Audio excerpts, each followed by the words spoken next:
Bonsoir et bienvenue sur le plateau de l'Odyssée du Samouraï 2000. Nous sommes ravis de vous retrouver pour un nouveau numéro de cette saga, de cette épopée d'un des plus grands clubs français. Et ce soir, nous sommes ravis d'accueillir et de retrouver Leïla Hurtado. Bonsoir. Leïla, directrice technique. Alors, assistante de direction. Assistante de direction. Mais assistante de direction. Femme à tout faire, on va dire. Didier Moreau. Je ne présente plus, cofondateur du Samouraï 2000, il y a 40 ans donc. Tout à fait. Et Gwenaël Boursier, bonsoir. Bonsoir. Ancien karatéka et membre du pôle espoir de haut niveau. À l'époque, oui. Du Samouraï 2000. Tout à bonsoir. fait. Bonsoir. On parle de l'athlète de haut niveau avec Gwen, justement. Didier, est-ce qu'on peut recenser, est-ce que c'est possible de recenser le nombre de champions qui ont pu passer Ouais, ça fait beaucoup de titres, mais c'est surtout on est toujours très fiers de faire briller la ville, le département, notre région, grâce à des titres internationaux. Il faut rappeler que le Samouraï 2000, il y a 14 podiums au Championnat du monde, dont 9 titres. Il y a 36 podiums au Championnat d'Europe, dont 15 titres. Voilà, il y a 268 titres de champion de France, ce qui est énorme. Et puis, près de 350 jeunes qui ont été sur les listes sportives de haut niveau sur le ministère. Donc je pense que voilà, en ce qui concerne les performances sportives du Samouraï 2000, elles ne sont plus à démontrer aujourd'hui et ça dure depuis 40 ans. Ouais. Donc c'est notre force et puis c'est aussi une belle école de vie. Le haut niveau. On a utilisé aussi le parcours de haut niveau pour faire évoluer nos athlètes. Ouais, quelles compétences humaines, on va dire, justement, vous observez chez jeunes, justement, qui deviennent un jour en haut de l'affiche et qui font partie du sport-études aussi au Samouraï 2000. C'est énorme. On partage des années ensemble et des fois, ils arrivent à l'âge de 13 ans, comme Leïla et comme d'autres. Et puis, écoutez, le truc, c'est de chercher les objectifs, le courage, se dépasser, accepter l'échec, etc. Il y a plein de choses. Et les années dans le centre de formation comptent triple. Ouais. Souvent, les jeunes, ils passent par des ascenseurs émotionnels énormes. Ils font une introspection sur eux, ils se remettent en question. Ils arrivent à savoir aussi ce qu'ils valent. Ils ont une juste vision de leurs qualités et de leurs défauts. Donc, cette remise en question, c'est une école de vie extraordinaire. Et je pense que de temps en temps, on ne leur fait pas de cadeaux. On a un haut niveau d'exigence. C'est dur des fois pour eux. Ouais. Mais d'un autre côté, plusieurs années après, ils nous le rendent bien parce qu'ils reviennent nous voir, nous disant qu'on a servi à quelque chose. Ouais. Bon, justement, elle est là pour en témoigner. Leïla, quel sacrifice faut-il faire justement pour atteindre le haut niveau ? Alors, je pense que déjà, le plus gros sacrifice, c'est de comprendre que l'on fait des choix et non pas des sacrifices. Parce que souvent, c'est ça aussi la première marche. Et quand on a compris ça, que l'on faisait des choix, on va chercher l'objectif et qu'est-ce que l'on met en face pour atteindre l'objectif. Donc je pense qu'après, le plus dur, c'est de trouver quel est le meilleur choix à faire à l'instant T. Par exemple, entre un choix, on va dire un plaisir immédiat, par exemple, aller à une soirée où on nous a invités, parce que ça, c'est aussi des choses qui arrivent, ou un plaisir décalé qui est potentiel en plus, en se disant, ce soir, par exemple, je vais plus faire un entraînement, de la préparation mentale, du repos. Comment j'organise mon emploi du temps, quel choix je fais pour atteindre mon objectif et avoir un plaisir peut-être décuplé et surtout voir ce que ça procure et sur le long terme, qu'est-ce que cela apporte. Quel parcours, justement, comment vous décririez-vous le parcours, justement, du sport-études pour une femme ? Alors, pour une femme, j'aimerais bien que ça soit pareil que pour un homme, mais c'est vrai que malheureusement, on va dire ça comme ça, on a souvent beaucoup les préjugés qui viennent se rajouter, mais c'est juste en fait que le fait d'avoir un parcours à haut niveau en sport de combat, on va prendre un peu plus confiance en soi, en ses projets, et c'est vraiment se mettre en avant, se dire moi je veux aller là, qu'est-ce que je mets en place pour atteindre mon objectif, et c'est jouer un petit peu plus des coudes, oser dire je suis là et je veux atteindre mon objectif. Donc je pense que ça apporte beaucoup. Sur un parcours professionnel de surcroît, on va dire. Alors sur le parcours professionnel, du coup, on peut faire beaucoup de parallèles entre tout ce qui va être sport de haut niveau et parcours en entreprise. C'est vrai que là, tout ce que m'a apporté le haut niveau, je peux le retransmettre sur le parcours professionnel. Et ça, c'est vraiment important, avec notamment le fait d'aller chercher un objectif, de trouver un petit peu comment l'atteindre, et puis ensuite performer aussi sur le plan professionnel. Restez avec nous, on en parle justement avec nos grands témoins dans un instant.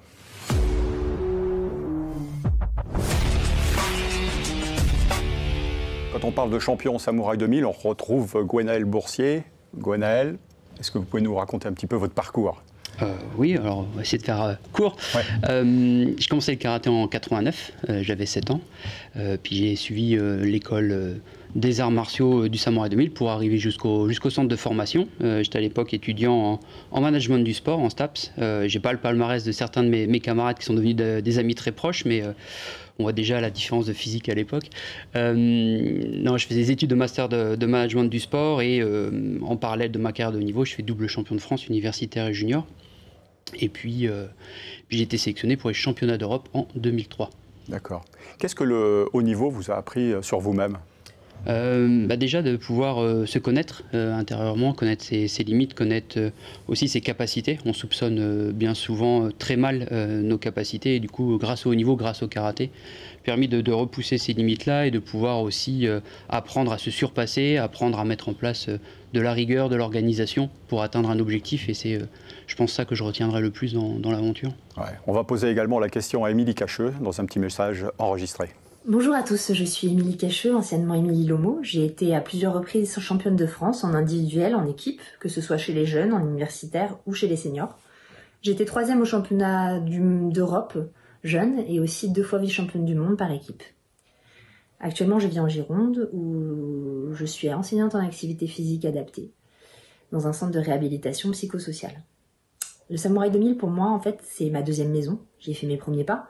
Mon papa c'est Philippe Lomo, donc c'était normal que je passe énormément de temps là-bas. Et surtout ce qui est normal, c'est que mes meilleures amitiés se sont créées en ce lieu.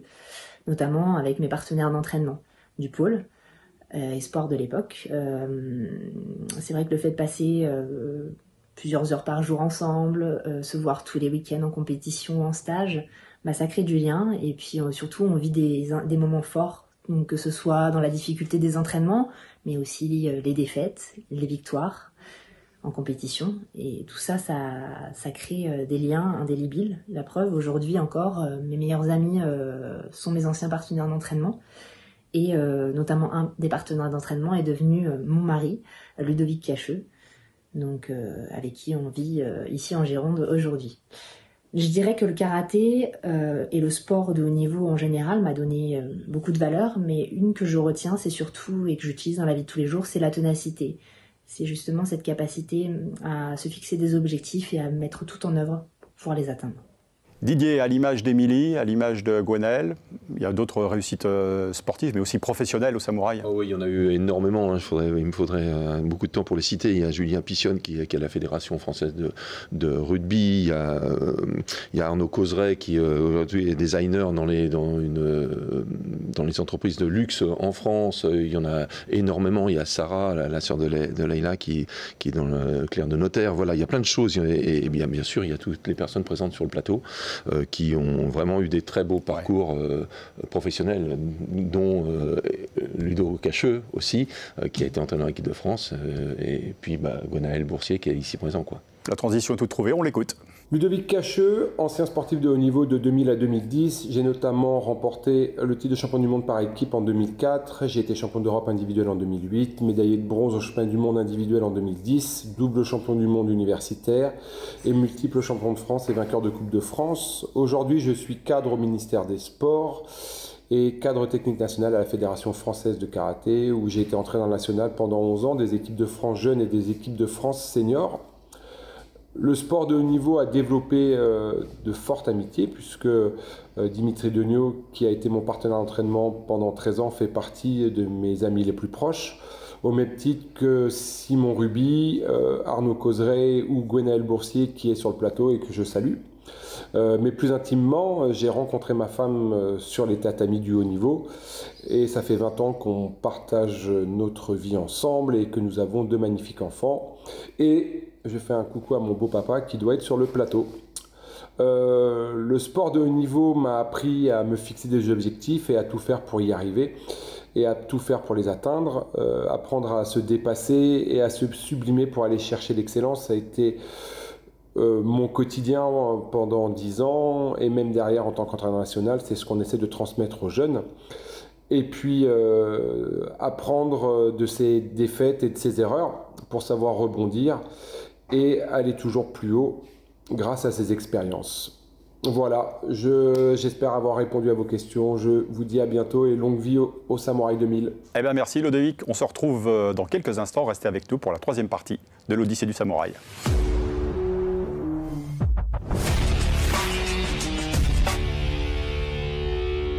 Donner du sens à sa vie, quoi de mieux que l'ikigai? Et qui mieux que Didier Moreau pour nous en parler? Qu'est-ce que l'ikigai, Didier? C'est quelque chose qu'on essaie de développer aussi chez les jeunes, c'est d'abord savoir ce que l'on aime, ce en quoi on est doué. Donc déjà, ça se demande une certaine introspection pour voir ça et puis de trouver ses passions. Et après, ce pourquoi on peut être payé, c'est-à-dire faire en sorte que le domaine dans lequel on est doué puisse servir de profession. Et puis aussi être utile aux autres, parce qu'on est bien, on est centré quand on est utile à quelque chose. Donc ça peut être l'enseignement, ça peut être plein de choses, mais être utile dans la société. Et là, quand on a réussi tout ça, on a trouvé son ikigai et on peut être, je pense, heureux dans la vie et épanoui. Voilà, on essaie aussi de développer ça chez nos sportifs de haut niveau. Certains ont réussi. Comme Gwenaël, est-ce que vous avez trouvé votre ikigai? Tout à fait. La pratique du haut niveau du karaté m'a permis d'identifier ce besoin de vivre les émotions du sport et du haut niveau. Et donc du coup, c'est pour ça que j'ai mené une carrière dans le sport professionnel depuis maintenant 20 ans, avec maintenant une spécialisation en direction de course en sport auto, avec un passage par la F1 et maintenant les courses d'endurance qui nous sont chères sur ce territoire sartois. Ouais, championnat du monde WEC, le LMS, l'Asian Le Mans Series et les 24 heures du Mans surtout. Exactement. Hein, c'est ça, ouais. Est-ce que Didier, chez les jeunes, justement, vous pouvez aussi les aider, ces jeunes, à trouver leur ikigai? Oui, complètement. Et puis les interventions d'anciens champions comme Gwenaël et comme d'autres, on les fait intervenir aussi quand ils reviennent vers nous, parce qu'ils sont tous toujours restés en lien, la plupart sont restés en lien avec le club, et ils nous servent de témoins. Donc pour un petit peu interpréter la méthode qu'on a, voilà, la rigueur, le fait qu'on ne leur fait pas de cadeaux. Et ben, ces jeunes qui reviennent nous voir, ils essaient d'expliquer aux jeunes comment on fonctionne et le bienfait de toutes ces petites difficultés qu'ils peuvent rencontrer. Et ça les forme. Oui, c'est aussi notre métier, parce que le karaté n'est pas un sport professionnel. Il faut leur donner autre chose. Ouais. Ils ne pourront jamais en vivre. Donc si on fait des hommes de demain ou des femmes de demain, ben, on a réussi notre parcours, quoi. Bon, Leïla, vous êtes là, je ne peux pas m'empêcher de vous demander si vous avez trouvé votre ikigai. Alors oui, effectivement, parce que on dit, le haut niveau, ça permet de se connaître mieux soi-même, de connaître un petit peu ses moteurs. Et moi, je connais très bien mes moteurs, c'est le fait d'aider les autres et puis organiser les choses pour que tout se passe au mieux. Et je pense que là, en tant qu'assistante de direction au Samouraï 2000, c'est ce que je peux faire de toutes mes journées. Je n'ai pas l'impression de travailler, donc on peut dire que je l'ai trouvé. Ouais. Gwenaël, on va profiter de votre présence ici pour vous demander justement, le temps s'est écoulé, quelques décennies, comment vous percevez, comment vous voyez l'évolution du club Samouraï 2000 aujourd'hui qui est devenu l'un des plus grands de France? Eh ben, je suis ravi de voir l'évolution, qu'on parle du nombre d'adhérents, donc du grand public du sport de masse, et puis les résultats des jeunes aujourd'hui en compétition. Le club est resté fidèle à ses valeurs, ouais. Et c'est ces valeurs qui ont fait l'homme que je suis aujourd'hui, professionnellement mais aussi personnellement. Et c'est avec grand plaisir que je suis revenu au club après quelques années d'absence, puisque j'étais à l'étranger, et aujourd'hui membre du conseil d'administration, pour continuer à perpétuer ces valeurs et faire en sorte qu'on puisse les transmettre aux nouvelles générations encore et encore pour les nombreuses années à venir. Merci Gwenaël, merci Leïla, merci Didier, merci à vous de nous avoir suivis. On se retrouve dans 2 semaines, le jeudi à 20h15 pour un nouveau numéro de l'Odyssée du Samouraï 2000. Bonsoir.